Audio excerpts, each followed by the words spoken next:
시청자 여러분 안녕하십니까? 아나운서 김지은입니다. 오늘은 앞으로 영천 시민들의 건강을 책임지실 국민건강보험공단 윤재원 지사장님 모시고 얘기 나눠보도록 하겠습니다. 지사장님 안녕하십니까? 네, 지난 7월에 영천지사에 부임해 오셨는데요. 먼저 시청자 여러분께 인사 부탁드립니다. 시민 여러분 안녕하십니까? 지난 7월 1일부로 국민건강보험공단 영천지사장으로 부임한 윤재원입니다. 저는 영천지사가 시민 여러분들께서 매우 만족해 하시는 고객 만족도 1위 지사로 만들어 가겠습니다. 그리고 올 한 해에도 시민 여러분들의 건강한 삶을 위하여 최선을 다하겠습니다. 네, 올해로 우리나라의 건강보험제도가 시행된 지 37주년으로 알고 있는데요. 그동안의 성과는 어떤가요? 지난 7월 1일부터 우리나라의 건강보험제도 시행 37주년, 노인장기양보험 시행 6주년, 그리고 국민건강보험공단 창립 14주년이 되었습니다.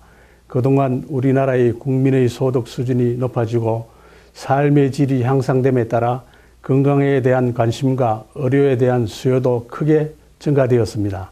이러한 국민의 건강한 삶을 위해 의료욕구 해결에 저희 건강보험공단이 크게 이바지해 왔다고 하겠습니다.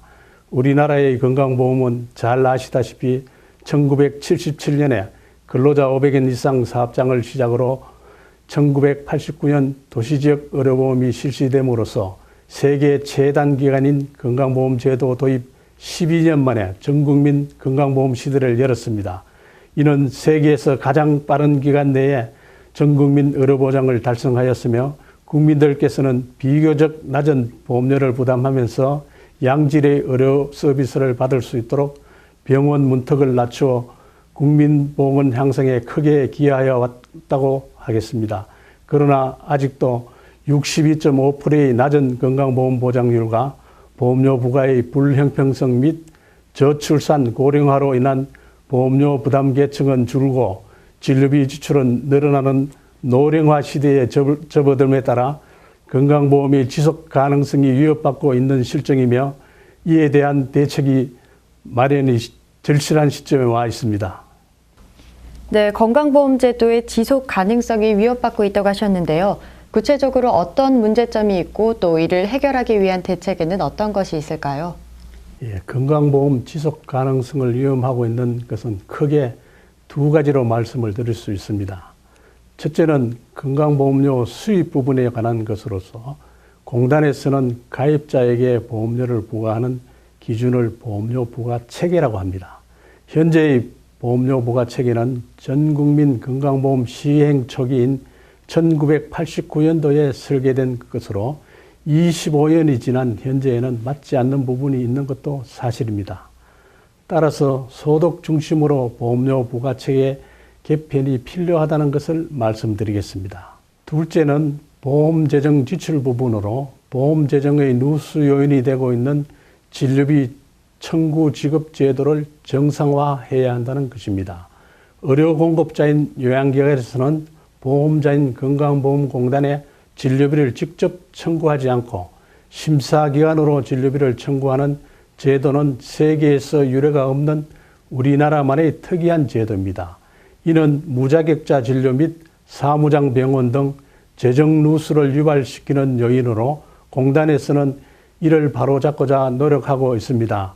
이상 두 가지 사항이 모두 관련 법령을 개정해야 하는 사항으로 법령 개정을 위해서는 국민의 공감대가 형성돼야 하는 것입니다. 네, 지사장님 말씀처럼 건강보험료 부과체계를 소득 중심으로 개편할 경우에는 기존의 보험료 부과체계와는 어떤 점이 다르고 또 어떤 장점이 있을까요? 일반 시민들께서는 건강보험료 부과체계에 대하여 직장가입자는 봉급에서 직장보험료를 납부하고 지역가입자는 재산소득에 따른 지역보험료를 납부한다는 정도로만 알고 계시는데요. 좀 더 구체적으로 말씀드리면 현행 보험료 부과체계는 건강보험 자격에 따라 7가지 그룹으로 보험료 부과 기준이 각각 다르게 적용되어 있습니다. 보험료 부과 체계가 이렇게 복잡하게 된 이유는 전국민 건강보험 시행 초기인 1989년도 소득 파악률이 10%대에 불과했던 때에 불가피하게 할 수밖에 없었던 부과 방식이었습니다. 현재의 보험료 부과체계 하에서는 가계의 실질 소득 금액이 줄거나 없어졌음에도 재산으로 인하여 보험료를 오히려 더 부담해야 하는 경우가 있으며, 특히 우리 세대의 눈앞에 닥쳐올 미래인 베이비붐 세대의 인구 741만 명이 당장 내년부터 60세에 진입하고 있어 이들이 직장에서 은퇴하여 지역가입자로 전환될 경우에 맞을 수 있는 보험료 폭탄은 실로 걱정스러운 일이 아닐 수 없습니다. 이는 단순히 공단의 보험료 관련 민원 증가의 문제가 아닌 국민의 노후 생활 문제와 맞물려 심각한 사회 문제가 될 수 있기 때문에 공단에서는 보험료 부과 체계를 하루속히 소득 중심으로 개편해야 한다는 입장입니다. 네, 우리나라 노령화 추세가 OECD 국가들 중에서도 가장 빠른 것으로 알려져 있는데요. 노령화 사회에서 가장 우려가 되는 것 중 하나가 바로 국민 의료비의 증가라고 할 수 있습니다. 지사장님께서 의료비 수입 부분 대책으로 부가체계 개편을 말씀하셨는데요. 의료비 지출을 억제할 수 있는 대책으로는 어떤 것이 있을까요? 의료비 지출을 억제하기 위한 방법으로 보험 재정의 누수 요인이 되는 것을 개선하는 것입니다. 우리나라의 진료비 청구 지급 제도는 요양기관에서 보험자인 건강보험공단의 진료비를 직접 청구하지 않고 심사기관으로 진료비를 청구하는 전례가 없는 특이한 제도입니다. 이로 인하여 무자격 진료 및 사무장병원 등 재정 누수를 유발시키는 요인을 공단에서 사전 차단할 수 없으며, 의료 공급자가 보험자인 공단에 비용을 청구하여 지급받는 보험 운영 원리에도 맞지 않는 비정상적인 제도라고 할 수 있습니다. 의료 서비스를 제공한 요양기관에서 보험자인 공단에 진료비를 청구하고, 공단에서는 가입자와 요양기관의 자격 유무를 먼저 확인한 후 전문 심사가 필요한 부분은 심사기관에 의뢰하여 심사한 후에 진료비를 지급함으로써 보험 재정 누수를 사전에 예방할 수 있도록 진료비 청구 지급 제도를 정상화하자는 것이 공단의 입장입니다. 네, 건강보험 시스템 내의 비정상적인 관행이나 제도를 정상화해서 제도 발전을 기하자는 것으로 생각이 됩니다. 다음은 지난 4월에 건강보험공단에서 담배 회사를 상대로 담배 피해 손해배상 소송을 제기했는데요. 그동안의 추진 경과는 어땠고 또 향후 진행 방향은 어떠한지 말씀 부탁드립니다. 먼저 흡연의 피해에 대해서 잠시 말씀드리면 2012년도 흡연으로 인하여 사망한 숫자가 5만 8천 명으로 교통사고 사망자의 6,500명의 9배나 됩니다. 그리고 암 발생 위험이 비흡연자보다 2.9배에서 6.5배나 높으며, 특히 여성 흡연자는 기형아 출산 위험은 1.4배나 높다고 합니다. 그래서 세계보건기구에서도 흡연을 세계 공중보건 문제 중 1위로 꼽고 있습니다. 공단에서는 그동안 국내에서 제기되었던 담배 회사를 상대로 한 개인의 담배 소송에서 질병과 흡연 간의 인과관계 입증 부족으로 개인이 패소함에 따라 전문적인 연구 결과를 바탕으로 지난 4월 14일에 KTNG 및 외국계 담배회사 이곳을 상대로 담배 소송을 제기하였습니다.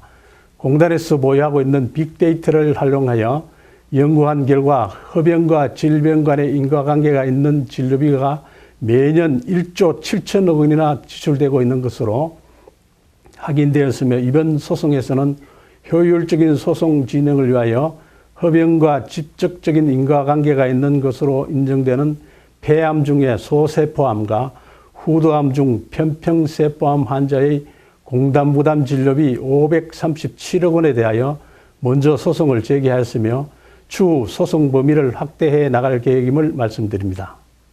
네, 다음은 2014년도 하반기부터 달라지는 건강보험 혜택과 제도에는 어떤 것이 있는지 시민 여러분께 설명 부탁드립니다. 먼저 7월 1일부터 75세 이상 어르신에게 임플란트 보험 적용을 해드리고 있습니다. 임플란트 보험 적용을 받을 수 있는 경우는 치아 일부가 없는 어르신이 해당되며, 완전 무치아인 경우는 완전 틀니 대상으로서 임플란트 대상에서는 제외됩니다. 또한 8월 1일부터는 그동안 3대 비급여 포함되었던 선택진료와 상급병실 제도가 개선됩니다.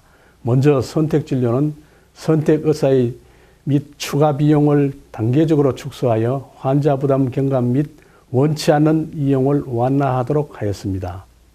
9월부터는 상급 병실의 보험 적용이 현행 6인실에서 4인실까지 확대 적용되며 요양기관의 일반 병실 비율도 확대토록 하고 병실 환경도 개선하게 하였습니다. 이 밖에 보험료 납부 편의를 위하여 올 9월 25일부터는 지역가입자를 포함하여 전체 사업장의 1천만 원 이내 보험료 금액을 신용카드로도 납부할 수 있도록 납부 대상 금액을 확대하였습니다. 또한 올 연초부터 민원인 편의를 위해서 건강보험료 납부 확인서를 정부 민원 포털 민원 24시 사이트에 접속하여 가정에서도 발급받을 수 있도록 시행하고 있음을 안내해 드립니다. 네, 올 하반기에도 건강보험 제도의 변경이 많이 있는데요. 이 밖에 노인 장기 요양보험 제도에도 변화가 있다고 하던데 어떤 점이 달라지나요? 예, 노인 장기 요양보험제도도 몇 가지 변화가 있습니다. 먼저 7월 1일부터 장기 요양 5등급이 신설되어 일상생활에 어려움을 겪고 있는 경증 치매 환자도 주야간 보호 및 인지활동형 방문 요양을 이용하실 수 있습니다. 10월 1일부터는 장기요양 제도 이용 치매 환자 가족이 연간 최대 6일간 휴식을 할 수 있도록 단기보호 서비스를 제공하고 있는 치매가족 휴가제가 실시될 예정입니다. 네, 치매 환자뿐 아니라 치매 환자 가족에게도 참 좋은 혜택인 것 같습니다. 마지막으로 영천 시민들께 한 말씀 부탁드립니다. 영천 시민 여러분, 우리나라 건강보험제도는 낮은 비용으로 모든 국민에게 보편적 의료 서비스를 제공하여 평균 수명 연장과 영아 사망률을 낮추는 등 국민 건강 수준을 선진국 수준으로 높이는 데 기여하여 왔습니다. 우리나라의 건강보험제도는 미국에서도 벤치마킹을 해가고 있는 등 각국의 부러움과 관심을 받고 있는 뛰어난 제도로서 우리 국가의 브랜드 가치를 높이는 데 이바지하고 있습니다. 앞으로 저희 공단에서는 고령화 시대에도 지속 가능하고 세계 어느 나라의 건강보험제도와 비교하여도 뒤지지 않는 우수한 건강보험제도로 거듭나기 위하여 미비한 제도를 찾아 개선하는 등 각고의 노력을 다하겠습니다. 국민의 건강한 삶을 지켜주는 우리나라의 건강보험제도가 더욱 발전할 수 있도록 시민 여러분들의 많은 관심과 사랑을 부탁드리겠습니다. 저희 국민건강보험공단은 시민 여러분의 평생 건강 지킴이 역할을 수행하기 위하여 최선을 다하겠습니다. 감사합니다. 네, 앞으로 시민들의 건강한 삶을 지켜주기 위해 더욱 힘써 주시길 바라겠습니다. 오늘 좋은 말씀 해주신 지사장님 감사합니다. 감사합니다.